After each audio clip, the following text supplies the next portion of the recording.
right on the landing ground.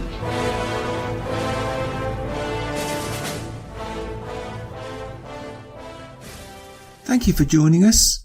You are listening to A Radio, and this is The Morning Moment.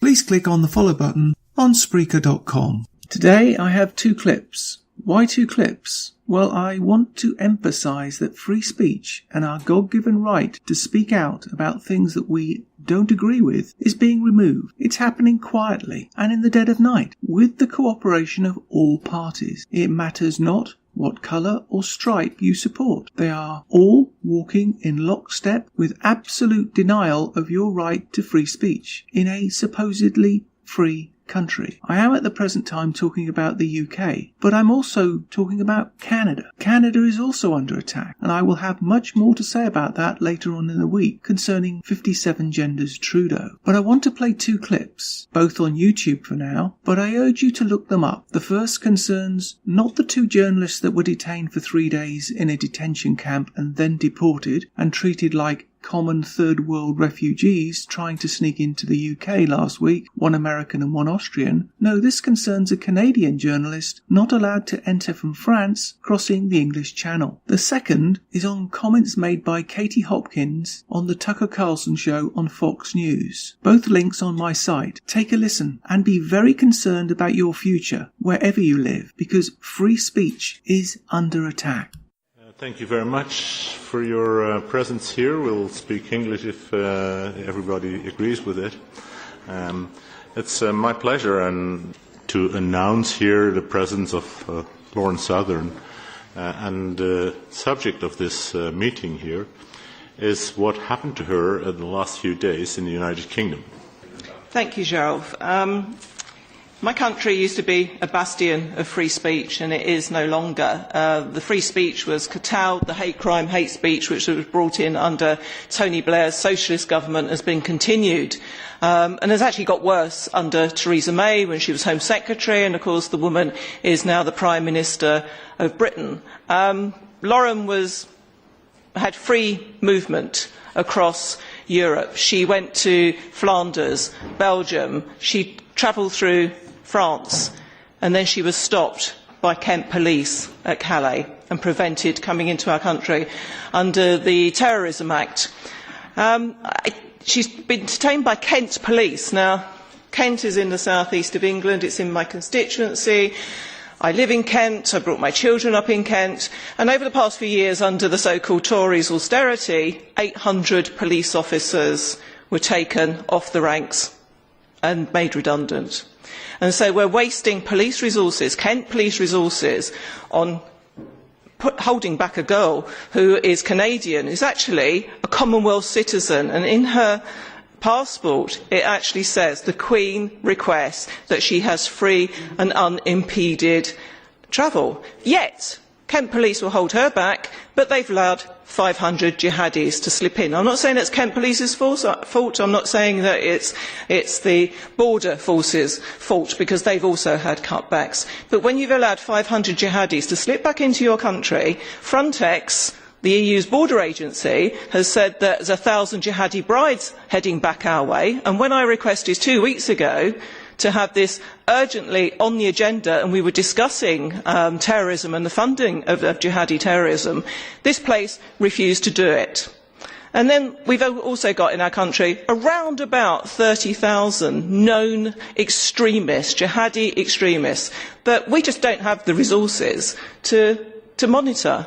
It takes around about 30 to 40 officers to follow one person around the clock. We don't have that type of resources. But, you know, it's an easy grab to stop somebody like Lauren at the border and prevent her coming into my country.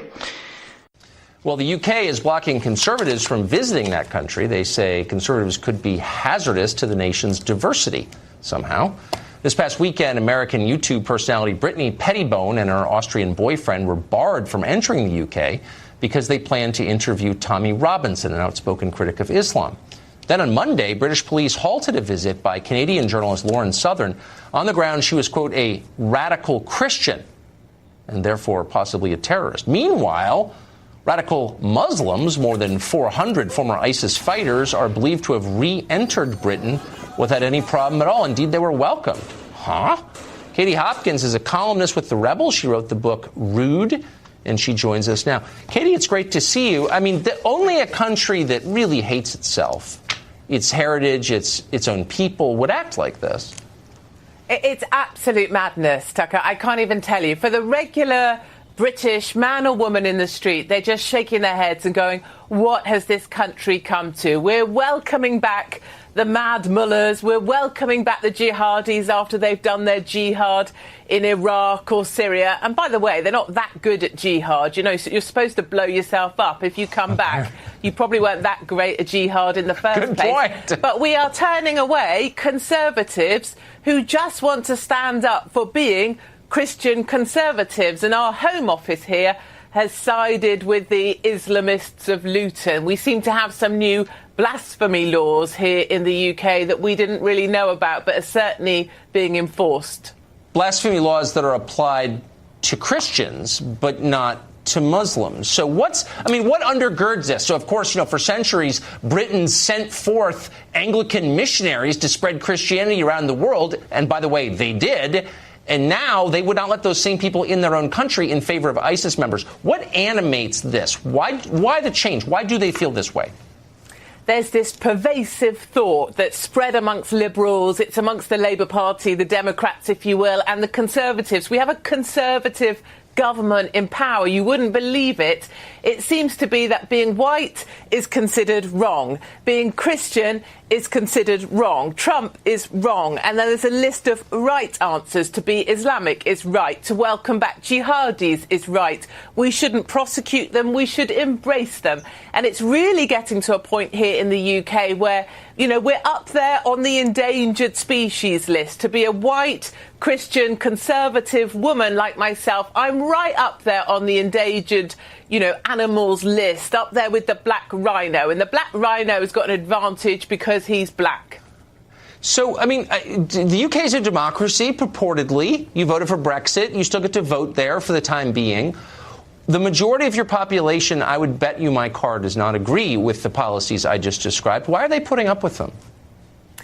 There's this kind of sense right now, this country has never been this tense. It feels like a pressure cooker, and someone's screwing down the lid.